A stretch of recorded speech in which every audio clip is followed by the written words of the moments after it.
बेटे के 12 साल के बाद बेटी का जन्म हुआ और पापा का हो गया था प्रमोशन। नई गाड़ी थी, नई गाड़ी में हुआ था उसका स्वागत और बेटी के नन्हे नन्हे पैरों से गाड़ी का मुहूर्त कराया गया था। उसके ऊपर छाप लगवाई गई थी। फूलों की बरसात हो गई थी घर के अंदर और दावत और लड्डुओं के इतने डब्बे, ऐसे लगा था कि सारे हलवाई जैसे घर में आकर बस गए हैं। पड़ोस में लड्डू, रिश्तेदारों में लड्डू, यहाँ ऑफिस में लड्डू और वहाँ हर तरफ बेटी के आने का खुशी मनाई जा रही थी। घर में लक्ष्मी आई थी और पापा के प्रमोशन ने तो 4 चांद लगा दिए थे। अब बेटी घर में धीरे धीरे बड़े होने लगी और बेटे की शादी हो गई। भाभी घर में आ गई थी और भाभी ने भी उसे इतने लाड़ प्यार से पाला था जैसे कि उसकी अपनी सगी बेटी है। नंद समझकर नहीं, बेटी समझकर पाल रही थी माँ। हर फरमाइश पूरी हो रही थी बेटी की। बेटी जैसे जैसे धीरे धीरे बड़े होने लगी, मुंह खोलने से पहले उसके पास खिलौने आ जाए करते थे, हर तरह के कपड़े आ जाए करते थे और उसे जगह जगह घुमाया जा रहा था क्योंकि लक्ष्मी आई थी घर के अंदर। और जैसे जैसे लक्ष्मी बड़ी होती जा रही थी ऐसे ही उसके घर में धन संपत्ति भी आने लगी थी, कारोबार बढ़ने लगा था। बेटी का नाम प्यार से लवली रखा था और लवली सबकी प्यारी लवली थी। अब धीरे धीरे जैसे जैसे बड़ी होने लगी तो एक दिन माँ ने कहा, बेटा आज तुम्हारे पापा का जन्मदिन है और कुछ मेहमान घर में आने वाले हैं, तो आज शाम को तुम कहीं मत जाना। मम्मी ये कैसी बात कर रही हो आप? पापा के जन्मदिन से मेरा क्या लेना देना है? आज मेरे दोस्तों के साथ पार्टी है, मुझे वहां जाना बहुत ज्यादा जरूरी है और रात को भी मैं वापस नहीं आऊंगी। अब माँ चुप हो गई थी क्योंकि बेटी इतनी बड़ी हो चुकी थी कि बेटी अपने दोस्तों के साथ रात रात भर क्लब में रहने लगी थी। लाड़ प्यार ने इतना बिगाड़ दिया था कि अब उसे कोई रोक टोक भी रोक नहीं सकती थी। भाभी ने कई बार सास को इशारा किया था, मम्मी जी 25 साल की हो चुकी हैं दीदी, रिश्ता है तो दीदी ही कहती थी।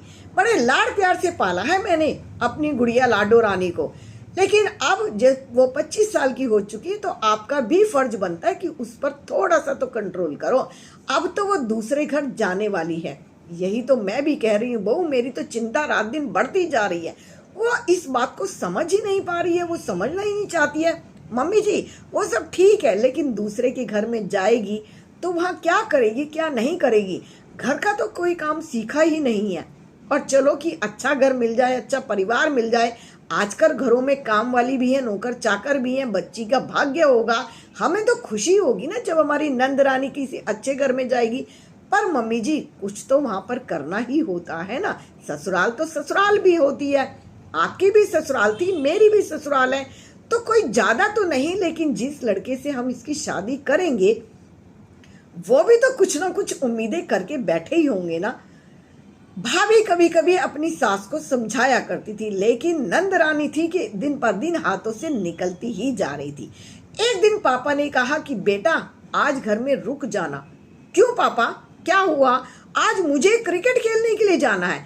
बेटा क्रिकेट लड़कों का गेम है, आजकल लड़कियां भी खेलती हैं, लेकिन आज हमें किसी के घर जाना है, तुम्हें किसी के साथ मिलवाना है। बड़ा ही अच्छा रिश्ता है, बहुत अच्छा है। लड़के ने अपना बिजनेस किया हुआ है, पापा के बिजनेस को संभालते हुए उसने अपना भी कर लिया है और उसके पास बहुत बड़ा फ्लैट और अपनी एक गाड़ी भी है। बेटा तुम देखोगी तो देखती रह जाओगी, इतना प्यारा बच्चा है वो। ठीक है अगर आप कहती हो तो रात का टाइम रखा, और दिन में मेरे पास बिल्कुल टाइम नहीं है। 9 बजे से पहले किसी को टाइम नहीं देना। बेटा उन्होंने खुद ही डिनर पे बुलाया है तो 9 बजे तो मैं कह दूं ना उनको कि मैं अपनी बेटी के साथ 9 बजे आ रहा हूँ। हाँ पापा जैसा कहना है कह दो, मेरे पास इतना टाइम होता नहीं है, और सोच समझ कर कहना पापा, मेरे भरोसे तो रहा मत करो। कहकर तुनक्कर लवली चली गई थी। अब रात को 9 बजे थे और लवली आई थी घर के अंदर और लवली ने देखा कि सब लोग तैयार हैं, सिर्फ उसका इंतजार कर रहे हैं। बेटा कोई अच्छी सी ड्रेस पहन लेना। पापा ये अच्छी सी ड्रेस कैसी होती है, किसको कहते हैं? लहंगा पहनूं या साड़ी पहनूं? क्या लपेट लूं या वो दुपट्टा सिर के मुंह के ऊपर बांध लूं? क्या चाहते हो आप, मैं क्या पहन के चलूं? बेटा कुछ भी पहनो, लेकिन ऐसा पहनो जो सभ्य लगे और हमें दूसरे के घर में जाना है। पापा साफ सीधी बात है, लेकर चलना है तो चलो, नहीं लेकर चलना तो मत चलो। मैंने कब कहा कि मेरी शादी कर दो? आप जिद कर रहे हो तो मुझे शादी करनी पड़ेगी, लेकिन सोच समझ कर। जो मैं पहनूंगी मैं उसी ड्रेस में ही जाऊंगी और 1 पीस सूट लड़की ने पहन लिया था। 9 बजे लड़के वालों के यहाँ पहुंचे तो लड़के वालों ने शानदार तरीके से एक भोजन का अरेंजमेंट किया हुआ था। टेबल पर खाने खाने की खुशबू आई हुई थी, जो उन्होंने कहा कि उनकी बहू ने अपने हाथों से बनाए हैं। अब मम्मी पापा भी गए थे, भाई भाभी भी गई थी और लवली भी गई थी बेटे के यहाँ।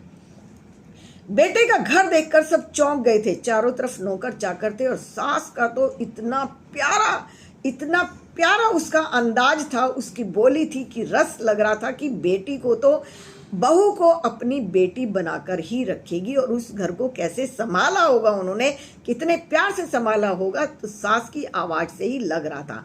बहुत ही मिलनसार, बहुत ही प्यारी सुलझी हुई उसकी सास थी। अब रिश्ता तय हो गया। बातें करने के लिए कह दिया था कि लकी जाकर आप थोड़ी देर के लिए अलग कमरे में बैठ सकते हो या बालकनी में चले जाओ। बहुत प्यारा सा गार्डन बालकनी के अंदर बना हुआ था और एक छोटा सा झूला भी बालकनी में लगा हुआ था। दोनों के दोनों चले गए। अब लवली बैठ गई थी झूले के ऊपर और लकी उसको बड़े प्यार से देख रहा था। दोनों में बातचीत हुई और साफ साफ कह दिया था लवली ने, मैंने कभी घर का काम नहीं किया है और मेरे से कोई उम्मीद भी नहीं करना। आप जानते हो कि मैं बड़े नाजों से पली हूँ।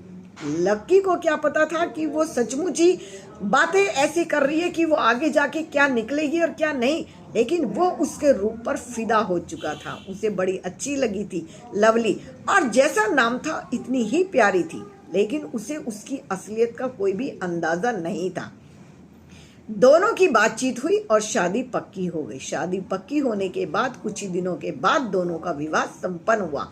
खूब दान दहेज इधर से उधर लेना देना, गहने कपड़े लत्ते और सारा सामान साजो सामान उसको दिया गया। अगले दिन जब 9 बजे तक वो सोती रही तो सास ने बड़े प्यार से कुंडी खड़खड़ाई थी और कहा था, बेटा आज तुम्हारा घर में हवन पूजन है जिसमें तुम्हें तैयार होकर बैठना है और ये रेड कलर की साड़ी आज आपको पहननी है जो आपके ऊपर खूब जचेगी।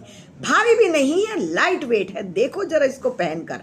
और सुनो, बाकी सब तो ठीक है, लेकिन तुम सुबह ना 6 बजे 7 बजे उठ जाया करो। हमारे ज़माने में तो 4 बजे 5 बजे उठ जाया करते थे, लेकिन तुम उठ जाया करो। बस ये सुनकर लवली तो तुनक कर पड़ी थी। मेरे कमरे के अंदर बिना नॉक किए मेरे कमरे में घुसा कौन? और जैसे कपड़ों में थी सीधी गाड़ी उठाई और अपने मायके में जाकर पहुंच गई थी। उसको देखते ही तुरंत भाभी का माथा टनक गया था। ये इसने क्या कर डाला? जैसे कपड़ों में थी ऐसे के ऐसे ही आ गई। शॉर्ट्स पहने हुए थे लवली ने। भाभी ने कहा, ये तुम्हारा कैसी ड्रेस है? कैसी ड्रेस में तुम ससुराल से आ गई हो? तभी भाभी को तुरंत बोल दिया था, जिस भाभी ने उसे माँ की तरह पाला था, तभी उसको बोल दिया था, तुम तो चुप रहो भाभी, ये तुम्हारा बोलने का कोई हक नहीं बनता। भाभी ने भी सोचा था, भाड़ में जा तू, जितना मैंने पालना था उतना मैंने पाल लिया, मैं तेरी फालतू की बकवास क्यों सुनूंगी। अब माँ को देखा था, माँ ने देखते कहा, क्या हुआ? देखो ना मम्मी, बिना नॉक करे वो बुढ़िया मेरे कमरे में घुस गई और मुझे सुबह सुबह 2-4 बातें सुना कर गई है। रुक जरा, मैं तेरी सास को अभी फोन करती हूँ। इतनी हिम्मत कैसे हो गई? जब हमने क्लियर कहा था कि हमारी बेटी नाजो से पली है, तो तेरी सास की इतनी हिम्मत हुई कैसे? उधर सास ने देखा तो बहू घर में नहीं थी। उसने लक्की से पूछा। लक्की बाथरूम में था। जैसे ही बाथरूम से बाहर आया, लक्की बहू कहाँ है? दिखाई नहीं दे रही है। मम्मी मैं तो अभी कमरे में ही छोड़ के गया था, कहाँ चली गई है? पूरे घर में ढूंढ डाला था, लेकिन लवली कहीं नजर नहीं आई थी। तभी समदन जी ने अपना फोन उठाया और उसकी मम्मी को किया। सुनती हो जी, मुझे समझ नहीं आ रहा है कि लवली सुबह सुबह कहाँ चली गई है। कहाँ जाती? आपकी बहू है, आप ही बताओ मुझे, कहाँ जा सकती है? जी मुझे तो समझ नहीं आ रहा, बड़े प्यार से उन्होंने कहा था। आप ही बताओ ना, आपने आज उसको सुबह सुबह क्या कह दिया? कुछ नहीं कहा जी, आज सुबह सुबह हवन पूजन रखना है, पहली पूजा रखी है, दोनों के साथ बैठकर हवन कराना है, पंडित जी को बुलाया है और ये तो हमारे घर का नियम है। ये ऐसा ही मेरी सास ने किया था और ऐसा ही मैं करने वाली थी। लेकिन आपने उसको सुबह सुबह कहा क्या? उधर से लवली की माँ बोली थी। जी मैं क्या कह सकती हूँ, मैंने तो कहा था ये रेड कलर की साड़ी और ये पहन लो। जी मेरी बेटी साड़ी नहीं पहन सकती है। कोई बात नहीं जी, आज आप उसको भेज दो, मैं उसको कोई और ड्रेस दिलवा देती हूँ, जो भी वो पहनना चाहे वो पहनकर बैठ सकती है, बड़े प्यार से सास ने कहा था। अब जैसे तैसे लवली को ससुराल भेजा था। दूसरे दिन फिर वही हो गया। कि बेटा आज केवल रसोई में तुम्हें सिर्फ पूजन करना है, तुम्हें कुछ भी नहीं करना है, तुम्हें सिर्फ हलवे चलाना है, बाकी मैं बना दूंगी, केवल हाथ ये चलाना है। मम्मी जी आज फिर आपने अपनी बदतमीजी शुरू कर दी है। मैं रसोई के अंदर कभी गई नहीं हूँ। क्या मेरे बिना ये रसोई चलेगी नहीं? क्या मेरे बिना ये घर चलेगा नहीं? पहले भी खाना बनता था, आज भी खाना बनता है। मैं रसोई के अंदर पैर नहीं रखूंगी, ये मैंने कह दिया है। मुझे नहीं पता आपको क्या करना है। बेटा समझो तो सही, ये केवल हमारे घर की रीति रिवाज हैं जो मुझे पूरे करने ही है। मेरी सास ने भी मुझसे कराए होंगे, आपकी सास ने कराई होंगी, पुराने जमाने की रही होंगी आपकी सास, और पुराने जमाने की आप, और ये बेफालतू की चीजें मेरे ऊपर ला दो मत। और आज के बाद मैं तुम्हारे घर में रहूंगी नहीं। और अपने पति से बोला था, सुनो लक्की, तेज आवाज दी थी, लक्की लक्की कहाँ गए हो तुम? लक्की आया था चौंक कर, इतनी बदतमीजी से बोल रही है जिसकी शादी को 2 ही दिन हुए। सुनो मैं अपने घर जा रही हूँ, तुम्हारे इस घर में मैं रह नहीं सकती हूँ। तुम्हें पहले ही बताया था मैं इकलौती नाजो से पली हुई लड़की हूँ। तुमने क्या मुझे नौकर समझ रखा है कि मैं रसोई में घुसूंगी? और कहकर अपना छोटा सा बैग उठाकर अपने घर में पहुंच गई थी। अब माँ को जाके फिर भड़का दिया था। अब भाभी ने कह दिया था कि अब मैं इसको कुछ भी नहीं कहूंगी, लेकिन धीरे से अपनी सास को समझाया था, मम्मी जी क्या ये अच्छा है? आप भी आई थी घर में बहू बनकर, आपने पूरा घर चलाया था। मैं भी आई थी बहू बनकर, मैंने भी पूरा घर संभाला है। क्या इनको आप इतना भी नहीं समझाओगी कि ये अपने घर को संभाल ले, ये अपनी ससुराल में जाएं, अपने घर को बसा ले? मम्मी जी आज मुझे लगता है कि आज आप गलती कर रही हो। अब सास चौंक गई थी। सास ने कहा, तू क्या कहना चाहती है? मेरी बेटी मेरे ऊपर बोझ है क्या? मैं अपनी बेटी को अपने घर में नहीं रख सकती हूँ? तभी बहू ने कहा था, अगर आपको घर में रखना ही था तो किसी दूसरे के लड़के की जिंदगी क्यों खराब की? उसकी शादी उसके साथ क्यों की? क्यों चाहती थी आप इसकी शादी करना? फिर तो आप इसको ऐसे ही रख लेती। अब सास की समझ में कुछ कुछ आने लगा था कि वो अपनी बेटी का घर यहीं पर बिगाड़ने लगी थी। अब बहू ने कहा, मम्मी जी चलो एक प्लान बनाते हैं और इनको इनके घर वापस भेजते हैं। सास बहू ने मिलकर एक प्लान बनाया और बहू बहाना करके अपने कमरे में लेट गई।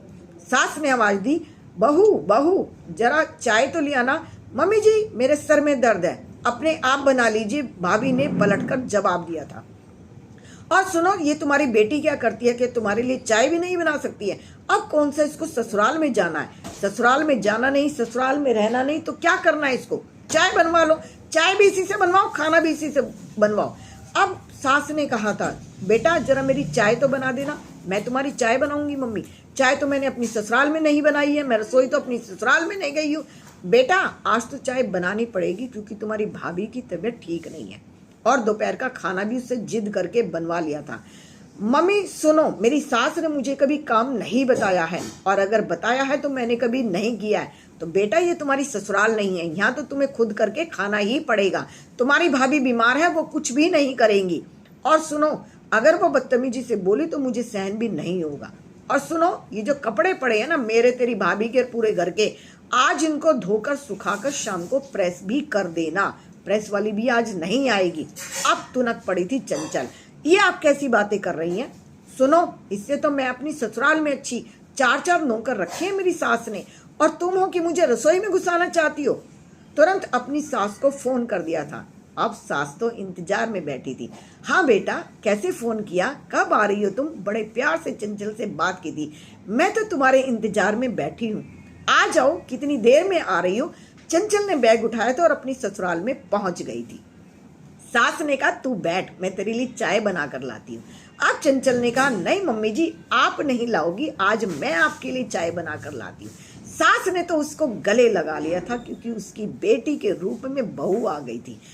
सुन बेटा आज बैठकर ढेर सारी बातें करेंगे, तू जैसा चाहेगी मैं वैसा करूंगी। तुझे जो पहनना है तू वो पहन, तुझे जो खाना है तू वो खा, लेकिन अपने घर को छोड़कर नहीं जाना है। अब सास ने बहू को समझा लिया था और बहू की समझ में आ चुका था कि ससुराल ही अपना घर है।